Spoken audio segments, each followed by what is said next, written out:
میں نے اس کی گردن کے اوپر چھری چلا دی ہے یا اللہ تیرا قرب تلاش کرنے کے لیے، یا اللہ اسی طرح میں اپنی خواہشات کے اوپر بھی چھری چلا رہا ہوں۔ جس طرح ہم جانور خریدتے ہیں تو کیا دیکھتے ہیں کہ وہ آنکھ سے کانا نہ ہو، ہمیں بھی غور کرنا چاہیے کہ ہماری آنکھوں کے اندر کوئی عیب تو نہیں پایا جاتا۔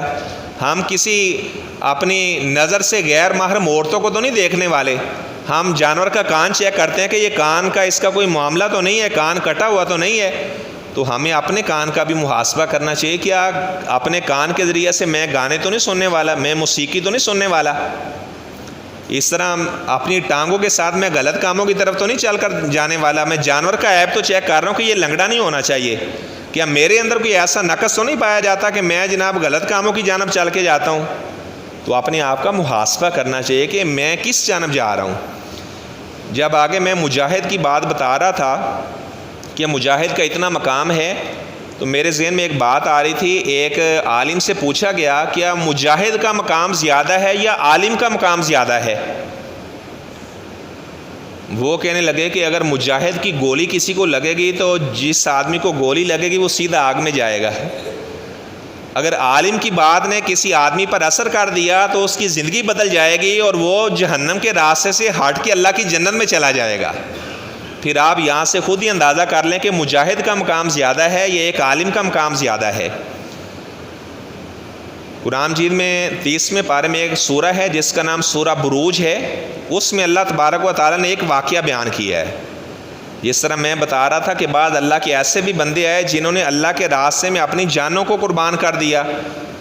حضرت سمیہ رضی اللہ تعالیٰ عنہا اسلام کی پہلی شہیدہ، ابو جہل نے نیزہ مار کر ان کو شہید کر دیا۔ بار بار کہتا رہا کہ کلمہ چھوڑ دو، ان کا نہیں، کلمہ نہیں چھوڑ سکتی، اگر جان اللہ کے راستے میں قربان کر دی تو مجھے اللہ کا قرب مل جائے گا، اس سے بڑھ کر اور مجھے کیا چاہیے۔ ایسی اور بھی بے شمار صحابہ جن کو اللہ کے راستے میں شہید ہونا پڑا، قربان، انہوں نے اپنی جانیں قربان کر دیا، اپنا مال اللہ کے راستے میں لٹا دیا۔ ایک صحابی نماز پڑھ رہے تھے اپنے باغ میں، موطا امام مالک کی روایت ہے، تو اللہ کا کرنا ایسا ہوا کہ نماز کے دوران وہ بول گئے۔ ایک چڑیا کبھی اڑ کر دوسرے درخت پر جا رہی تھی، کبھی دوسرے درخت پہ جا رہی تھی، ان کی نظر نماز میں چڑیا کے اوپر پڑی۔ تو نماز میں اس طرح اپنی نظر کو گھمانا یہ منع ہے۔ اگر کوئی آدمی نماز پڑھ رہا ہے تو سجدے والی جگہ پر اس کی نظر ہونی چاہیے، لیکن بعض اوقات اگر کسی آدمی کی دشمنی وغیرہ ہے تو وہ نماز پڑھ رہا ہے تو وہ آنکھ کو یعنی گردن کو نہیں گھمائے گا، اپنی آنکھ کو اس طرح یوں گھما کر دیکھ سکتا ہے۔ نظر گھمانا یعنی جائز ہے، اور اپنی گردن کو یوں اس طرح موڑ کر دیکھنا یہ منع ہے، لیکن وہ بھی نفل نماز میں۔ فرض نماز کے اندر بالکل دائیں بائیں یا آگے سامنے جھانکنا، آنکھوں کو پھیرنا فرض نماز میں بالکل منع ہے۔ اور آپ صلی اللہ علیہ وسلم نے فرمایا کہ آدمی کو اللہ سے ڈرنا چاہیے کہ جو آدمی اس طرح نماز میں اپنی نظر کو پھیرنے والے ہیں، کہیں اللہ تعالیٰ ان کی نظر کو اونچا ہی نہ لے۔ خیر یہ صحابی نماز پڑھ رہے تھے، ایک چڑیا کبھی ادھر جا رہی تھی کبھی ادھر، ان کی توجہ چڑیا کی جانب ہوگی، تو وہ نماز میں بول گئے کہ میں نے کتنی رکعت ادا کی ہیں، 2 پڑھی ہیں یا 3 پڑھی ہیں۔ اگر کبھی نماز پڑھ رہے ہیں آپ کو شک ہو جائے کہ آپ نے 2 پڑھی ہیں 3 پڑھی ہیں، تو ہمیشہ کم والی جانب آنا ہے۔ 2 3 میں شک ہو جاتا ہے تو آپ نے یہی سمجھنا میں نے 2 پڑھی ہیں، 3 4 میں شک ہو جاتا ہے تو یہ کہ 3 میں نے پڑھی ہیں۔ اچھا جب اس نے سلام پھیرا، سجدہ صاحب اس نے کیا، تو وہ کہنے لگا، ہاتھ اٹھا کر اللہ سے دعا کرنے لگا، یا اللہ مجھے معاف کر دینا، یا اللہ اس اپنے مال کی وجہ سے میں نماز سے غافل ہو گیا، میں فتنے میں پڑ گیا، یا اللہ میں تجھے گواہ بنا کر اس بات کا اعلان کرتا ہوں کہ آج سے یہ سارے کا سارا میرا باغ جو اللہ کے راستے میں وقف ہے، آئندہ سے اب میں اس باغ میں نہیں آیا کروں گا، غریب اور فقیر لوگ آیا کریں گے اور اس باغ کا پھل استعمال کیا کریں گے۔ تو اللہ کے راستے میں اپنے مال قربان کر دیا، اپنی جانیں قربان کر دی۔ تو سورہ بروج کے اندر اللہ تعالیٰ نے ایک واقعہ بیان کیا ہے۔ ذو نواس ایک یہودی بادشاہ تھا، بڑا متعصب تھا یہودیت میں، اس نے ایک جادوگر رکھا ہوا تھا۔ تو جادو کا سیکھنا اور سکھانا کفر ہے۔ وما کافر سلیمان ولکن الشیاطین کفروا یعلمون الناس السحر، فرمایا کہ میرے پیغمبر سلیمان علیہ السلام نے کفر نہیں کیا، شیطانوں نے کفر کیا، وہ لوگوں کو جادو سکھایا کرتے تھے۔ تو اگر کسی آدمی پر جادو کا معاملہ بن جاتا ہے جیسا کہ آپ صلی اللہ علیہ وسلم پر بنا، تو سورہ فلق اور سورہ ناس معوذتین کی کثرت سے تلاوت کرنا۔ آپ صلی اللہ علیہ وسلم کا اس نے یہودی لبید بن عاصم نے پتلا بنا کر 11 اس میں گرے لگائی تھی، اور سورہ فلق اور ناس کی جو آیات ہیں یہ بھی 11 آیات اللہ تعالیٰ نے نازل فرمائی۔ تو سورہ فلق اور ناس کے پڑھنے سے اللہ تعالیٰ اس طرح کا اگر معاملہ بن جائے تو اس کو زائل کر دیتا ہے، ختم کر دیتا ہے۔ اس بادشاہ نے ایک جادوگر رکھا ہوا تھا، تو جادوگر بوڑھا ہو گیا۔ بادشاہ سے کہنے لگا کہ آپ اس طرح کرو کہ مجھے نا ایک ذہین و فتین بچہ دے دیں تاکہ جس کو میں جادو کا علم سکھا سکوں، تاکہ یہ علم ضائع نہ ہو جائے۔ بادشاہ نے ایک بچہ تلاش کیا، اس نے کہا جی آپ نے روزانہ اس کے پاس آنا ہے، جادو سیکھنا ہے آپ نے۔ اب بچہ روزانہ اپنے گھر سے آتا، جادو سیکھنے لگا۔ جب وہ واپس جاتا تو راستے میں ایک راہب تھا، یعنی اس کا گرجا بنا ہوا تھا اور راہب تھا، اور معمر راوی کا بیان ہے کہ ان دنوں میں جو راہب تھے ان کو بھی مسلمان ہی کہا جاتا تھا۔ تو وہ بچہ راہب کے پاس بھی ایک دن گیا تو راہب سے بھی کچھ باتیں اس نے سیکھی۔ راہب کہنے لگا کہ ہم سب کو پیدا کرنے والا اللہ ہے۔ تو اس بچے کو یہ بات بڑی پسند آئی۔ اب جب یہ گھر سے آتا تو درمیان میں کیونکہ وہ گرجا تھا، گرجے میں چلا جاتا، راہب سے بھی باتیں سیکھتا، اور اس کے بعد وہ جادوگر کے پاس چلا جاتا۔ تو جادوگر بچے کو مارتا کہ آپ دیر کیوں کر کے آئے ہو۔ اس نے جا کر راہب کو بتایا کہ اس طرح جادوگر مجھے مارتا کہ آپ دیر سے کیوں آتے ہو، کیونکہ میں تھوڑی دیر کے لیے آپ کے پاس بھی رکتا ہوں۔ تو وہ راہب کہنے لگا کہ جب آپ کو جادوگر یہ بات کہے کہ آپ دیر سے کیوں آئے ہو تو آپ نے کہنا مجھے گھر والوں نے دیر سے بھیجا ہے۔ اگر آپ کے گھر والے پوچھیں کہ آپ دیر سے کیوں آئے ہو تو آپ نے کہنا ہے کہ مجھے راہب اس جادوگر نے دیر سے چھٹی دی ہے، اس وجہ سے میں لیٹ آیا ہوں۔ اب یہ راہب سے تعلیم حاصل کرنے لگا تو راہب اسے کہنے لگا کہ بیٹا آپ کو اللہ تعالیٰ بہت زیادہ مقام عطا کرنے والا ہے، آپ نے میرے بارے میں کسی کو نہیں بتانا۔ اللہ کا کرنا ایسا ہوا ایک آدمی کی آنکھوں کی بینائی چلی گئی۔ وہ اس بچے کے پاس آیا، کہنے لگا کہ پتہ چلا کہ آپ آنکھوں کی بینائی لٹا دیتے ہیں۔ بچہ کہنے لگا نہیں میں تو نہیں لٹاتا۔ جو اللہ کے نیک بندے ہوتے ہیں اگر کبھی کرامت ان کے ہاتھ سے ظاہر ہو بھی جائے تو وہ چھپاتے ہیں، اور بعض لوگ کہتے ہیں جی اپنی کرامت دکھائیے پھر تو انہوں۔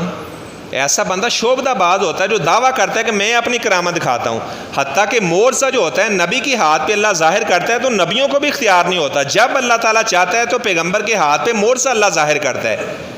جب سورج کو گرہن لگا تو لوگ کہنے لگے آپ کا بیٹا ابراہیم فوت ہوا ہے، اس وجہ سے سورج کو گرہن لگا ہے۔ آپ نے فوراً ازالہ کیا، فرمایا نہیں سورج کو گرہن اس وجہ سے نہیں لگا کہ میرا بیٹا فوت ہوا ہے، فرمایا کہ یہ تو اللہ تعالیٰ کی نشانیاں، جب اللہ تعالیٰ چاہتا ہے ان کو بے نور کر دیتا ہے، اس کا میرے بیٹے کی زندگی موت سے کوئی تعلق نہیں ہے۔ اچھا یہ بچہ کہنے لگا کہ میں نظر کو نہیں لٹاتا، میں اللہ سے دعا کروں گا تو اللہ تعالیٰ آپ کو نظر لٹا دے گا۔ وہ نبینا کہنے لگا کہ اللہ تعالیٰ کون ہے؟ اس نے کہا جو ہم سب کو پیدا کرنے والا ہے وہ اللہ تعالیٰ ہے۔ اچھا انہوں نے اس بچے نے اس کی آنکھوں پر ہاتھ رکھا تو اللہ نے اس کی بینائی کو واپس لٹا دیا۔ اب وہ بادشاہ کے پاس گیا، بادشاہ کا وزیر تھا، بادشاہ کہنے لگا تیری نظر کیسے واپس آئی ہے؟ اس نے کہا اللہ نے لٹائی ہے۔ اس نے کہا میرے علاوہ بھی کسی کو آپ اللہ مانتے ہو، رب مانتے ہو؟ اس نے کہا جی جو مجھے پیدا کرنے والا ہے، آپ کو پیدا کرنے والا ہے، سب کو پیدا کرنے والا ہے۔ اچھا بادشاہ نے کیا کیا، یہ جو نبینا آدمی وزیر اس کا صحیح ہوا تھا اس کو بھی شہید کروا دیا، اور جو راہب تھا اس کے سر کے اوپر بھی آرا رکھ کر اس کو 2 حصوں میں چیر دیا گیا۔ اب بادشاہ نے اپنے سپاہیوں سے کہا کہ اس بچے کو لے جاؤ اور پہاڑ کی چوٹی کے اوپر جا کر وہاں سے دھکا دے دو تاکہ یہ بچہ بھی دنیا سے جائے اور اس کا کام بھی تمام ہو۔ اب یہ اس بچے کو لے کر پہاڑ کی چوٹی کے اوپر چڑھے اور یہ بچہ کہنے لگا اللہم مکفنیہم بما شئت، اگر آپ کا بھی کوئی ایسا دشمن ہے، آپ کو یہ ایسا معاملہ ہے کہ آپ کو کہیں نقصان نہ پہنچا دے تو آپ بھی یہ یاد کر لیں۔ فرحان بٹ صاحب اللہم مکفنیہم بما شئت، یہ والی دعا بچے نے پڑھی، اللہ کا کرنا ایسا ہوا زلزلہ آیا، سارے بادشاہ کے سپاہی نیچے گرے، یہ بچہ بچ گیا۔ بادشاہ کے پاس آیا، بادشاہ نے کہا میرے باقی سپاہی کیا؟ انہوں نے کہا اللہ نے سب کو قتل کر دیا، مجھے اللہ نے زندہ بچا لیا ہے۔ تو بادشاہ اپنے سپاہیوں سے کہنے لگا چلو اسے لے جاؤ اور پانی کے اندر جا کر جب پانی کی گہرائی میں جانا تو کشتی سے اسے نیچے دھکا دے دینا۔ اب بادشاہ کے سپاہیوں نے اسے پکڑا اور پانی کے وسط میں جا کر جب پھینکنے لگے تو بچہ کہنے لگا اللہم مکفنیہم بما شئت، یا اللہ جو تو بہتر سمجھ دے ان کے ساتھ وہی معاملہ کر۔ اللہ کا کرنا ایسا ہوا کشتی یوں چکر کھانے لگی، سارے کے سارے سمندر میں گرے اور یہ بچہ بچ گیا، دوبارہ بادشاہ کے دربار میں آ گیا۔ بادشاہ سے کہنے لگا بادشاہ آپ مجھے شہید نہیں کر سکتے، مجھے اگر آپ نے مارنا ہے تو ایک طریقہ ہے، آپ مجھے مار سکتے ہیں، سارے لوگوں کو جمع کرو اور ایک میدان کے اندر مجھے سولی کے اوپر لٹکاؤ اور بسم ربی حاذل غلام، کہ جو اس بچے کا رب ہے اس کا نام لے کر آپ اگر مجھے تیر مارو گے تو میں دنیا سے چلا جاؤں گا، میں شہید ہو جاؤں گا۔ بادشاہ نے کہا چلو آسان طریقہ یہ ہے، تو بادشاہ نے جناب لوگوں کو جمع کیا، ایک دن دیا کہ فلاں دن سب نے جمع ہونا ہے، سارے کے سارے لوگ جمع ہوئے۔ اب بادشاہ نے کیا کیا، اس نے کہا بسم ربی ھذا الغلام، اس بچے کے رب کے نام کے ساتھ میں اسے تیر مار رہا ہوں۔ جیسے اسے تیر مارا اس کی کان پٹی کے اوپر لگا، اس کا ہاتھ کان پٹی کے اوپر آیا اور اس کی جان ہنسلیوں سے پرواز کر گئی۔ اب جتنے لوگ وہاں لاکھوں کی تعداد میں موجود تھے وہ کہنے لگے کہ یہ پتہ چلا کہ بادشاہ رب نہیں ہے، جو اس بچے کا رب تھا وہی سب کا رب ہے۔ اب سارے کے سارے لوگ مسلمان ہو گئے۔ اب بادشاہ کے وزیر کہنے لگے کہ آپ نے صرف 3 لوگوں کی وجہ سے اتنے لوگ مسلمان ہو گئے ہیں، تو آپ نے یہ تو بڑا غلط معاملہ کیا ہے۔ اب بادشاہ کہنے لگا پھر ایسے کرو کہ خندقیں کھودی جائیں، بڑے بڑے گڑھے کھودے جائیں اور ان لوگوں کو آگ کے اندر پھینک دیا جائے۔ یہ سورہ بروج کے شروع میں یہی اللہ نے پس منظر بیان کیا ہے، والسماء ذات البروج۔ تو بڑی بڑی خندقیں کھودی گئی، اب ان لوگوں کو ایسے ایسا آگ میں پھینکا جانے لگا۔ تو ایک عورت وہ ڈرنے لگی، اس کا چھوٹا سا بچہ بھی تھا، تو اللہ تعالیٰ نے اس بچے کو قوت گویائی عطا کی، تو بچہ کہنے لگا یا امی اقتحمی، اے میری ماں آپ بھی آگ میں چھلانگ لگا دو، انکی علی الحق، آپ حق کے اوپر ہو، اگر حق کے اوپر جان چلی جائے تو پھر جان کی پرواہ نہیں کرنی چاہیے۔ اس نے بھی چھلانگ لگا دی۔ تو اللہ تعالیٰ فرماتے ہیں وما نقموا منہم الا یؤمنوا باللہ، کہ ان لوگوں نے اس وجہ سے ان سے انتقام لیا کہ وہ اللہ تعالیٰ پر ایمان لے کر آئے تھے، اس وجہ سے انہیں اللہ کے راستے میں قربان ہونا پڑا، اللہ کے راستے میں انہوں نے اپنی جان کو قربان کر دیا اللہ کا قرب تلاش کرنے کے لیے۔ تو ہمیں بھی چاہیے کہ ان سارے واقعات کو، صحابہ، صحابیات، تابعین، ان کے واقعات کو اپنے ذہن میں رکھیں۔ جس طرح اپنا مال اللہ کے راستے میں قربان کرتے ہیں، قربانی کا جانور اللہ کے راستے میں دیتے ہیں، اللہ سے یہ بھی دعا کریں یا اللہ اگر تو ہمیں اپنے راستے میں قبول کر لے، یا اللہ ہمیں شہادت والی موت عطا کرنا، یہ اللہ سے دعا کرتے رہنا چاہیے۔ حضرت خالد بن ولید جب فوت ہونے لگے، بستر کے اوپر موت آئی، کہنے لگے کہ لوگوں نے سمجھ رکھا ہے شاید میدان جہاد میں جانے کا نام موت ہے، جہاد کے میدان میں جانے سے موت نہیں آتی۔ کہتے ہیں کہ میرے بدن کے اوپر کوئی ایسا عضو